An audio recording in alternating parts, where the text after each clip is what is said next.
Hey everyone, I'm Mike Hilbin, and today I'm going to show you how I use artificial intelligence to transform a voice memo recorded on an iPhone into a quality production that'll stand up against all the other songs you'll hear on streaming services. Let's jump in.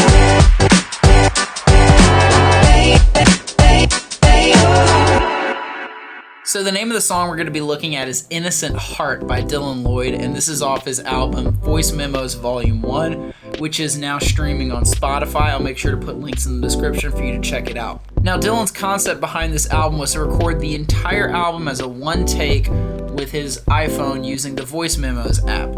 So the challenge was to overcome some of the issues that you would have with a one-take raw recording on an iPhone without overcompensating and losing the air in which the album was intended to be heard. So that being said, let's go ahead and jump into the session now. All right, so here we are in the session. As you can see, it's very, very simple. It's just piano and vocals. You'd expect there to be 2 tracks, but we have 3. And we'll get into that in a minute. But starting off, the first thing that happened was Dylan sent me his one-take voice memo. And the first thing I did was I needed to get some control to be able to bring the voice up, without messing with the piano. So I ran it through an artificial intelligence stem separator. Here's what those piano stems sounded like raw.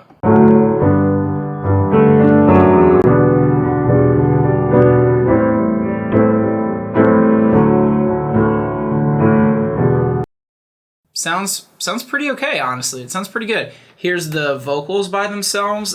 Now that some time has gone, do you still love me?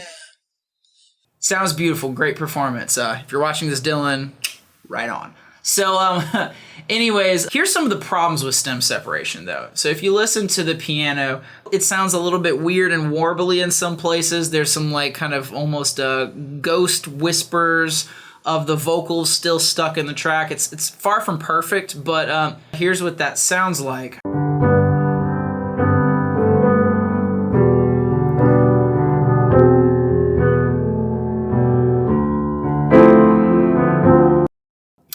So if you listen to the vocals really closely, you can hear some of the same kind of piano ghosting, but you'll also hear that there's some of the piano notes stuck in with the vocals. Check it out.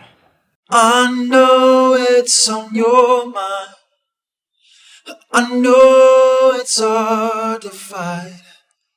So as you can see, stem separation, it's not perfect. And in a lot of cases, it's not quite what I would say is usable. One of the things that is useful for, if you know that, you can tear a song apart and then remix it, bring the volumes up and down, because whatever's missing from the piano track is found in the vocal track and vice versa. So if you play the two together, you'll hear 100% of the original voice memo like this. I know it's on your mind. Again, beautiful performance. Now I can turn the vocals up and down. I can actually mix the song now. I know it's hard to... So you can see it definitely affords me some flexibility and control over the sound of the record. So that's the first thing that I did. The second thing I did was, now that I had everything separated out, the quality of these microphones on your iPhones aren't the best. So now I was actually able to mix and add effects and do everything you would like you normally would with a song. So here's what I did with the piano. Nothing super fancy. So a little bit of compression. And then I used a multi-band EQ to just kind of shape the sound that I wanted. I noticed I lost a little bit of top end from the stem separation, so I added a bit of that in. There was this kind of woofy area in the low mids that I pulled out a little bit, and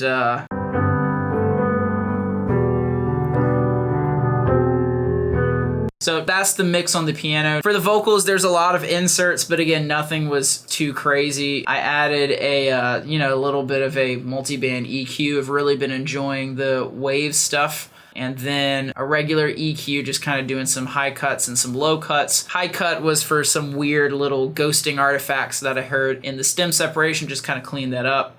A compressor, a little bit more aggressive than I would for the piano. I did 2 de-essers. This one's about 4.5K and the next one's about 3.5K. fresh air because, I don't know, it makes everything sound amazing. Another EQ. The first EQ was more for cleanup from the stem separation, and the iPhone recording, and this one was really just to kind of shape the sound that I wanted. And then finally, I'm not sure why I put that in there, but hey, the album's already released. I'm not gonna take it on or off. Yeah, so anyway, so that's the vocal chain right there. We got the piano as well. And so for the most part, you know, everything was a bunch of really subtle changes. Mostly cleanup and consistency across the album is what a lot of these changes really did. Just to kind of keep that voice note quality air. That voice note quality, voice note air, voice note, to keep it sounding like a voice note. Okay, so here's where everything else comes in, and these are some of the larger differences. When you record everything with one microphone, it ends up being a mono recording, and I wanted it to be a little bit more stereo. So I added some really slight reverb on the piano. Just the stock reverb from Studio One, a little bit of EQ to clean it up, and then an imager to kind of spread that reverb out a little bit more to kind of further make it a bit more stereo. If you're not listening in headphones and you can't really notice, I'm gonna go ahead and throw on a phase meter for you to kind of be able to visually see the difference of how stereo it is becoming. So here's the piano without any reverb. Straight down the middle, as mono as it can get. Then adding the reverb to the piano.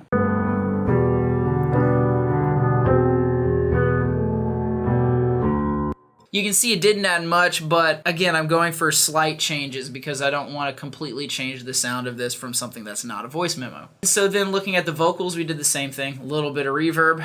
But don't ever let it do anything to bring us apart. So you can see it spreading out a little bit there. But where the biggest change comes in is this mysterious third track. So I realized now that I have a converted isolated piano track, I can convert that to MIDI information using Melodyne, and then once it's MIDI information, I can put a virtual piano instrument on top of that and then kind of mix it in. And of course that virtual instrument would be in stereo, all right? So the one I used was actually Labs' soft piano from Spitfire Audio. I really liked this one. I mean, it just kind of has like a really kind of bare sound. Really likes that one because it didn't stick out too much. It's very, very soft, and I was able to kind of mix it underneath. So, it sounds a little bit like these. So really, really light and in the background. And what I did on that is really similar to the other stuff. I used a stereo imager to spread that one out as much as I possibly could to make it as stereo as possible.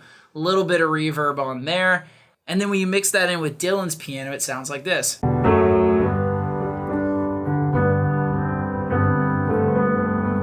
You can see it's way more stereo now.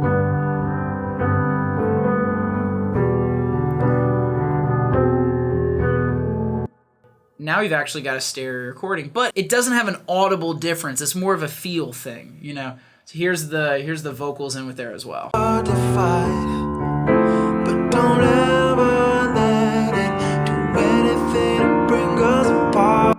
So to me, that's like a pretty substantially huge difference. Here's what it's gonna sound like with none of those kind of stereoizing effects. Let it do anything to bring us apart. Another innocent heart.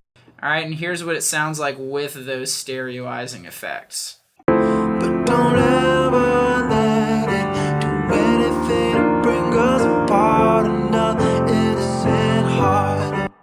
Really subtle, but it kind of adds to the character. Yeah, so for the most part, that's it. All the other things I have is pretty much just some mastering stuff. And to continue with the artificial intelligence theme, I used Ozone 9 Elements from Isotope and used their mastering assistant to kind of give me an artificially intelligenated mastering starting point. Hard to fight. We're just like bumping the volume so it would compete in streaming services, and I used an imager to spread it out even more. But don't ever let it do anything to bring us apart.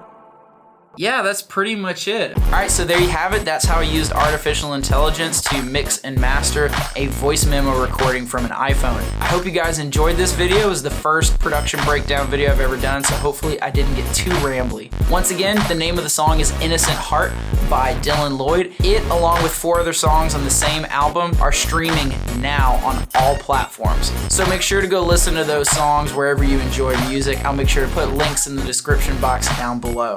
I'm planning on doing more production breakdown videos with some much bigger productions than the ones we looked at today. So if you're interested in that kind of thing, make sure to subscribe and possibly hit the bell notification button. That's it for today. I'm Mike Hillman, and I'll see you guys next time.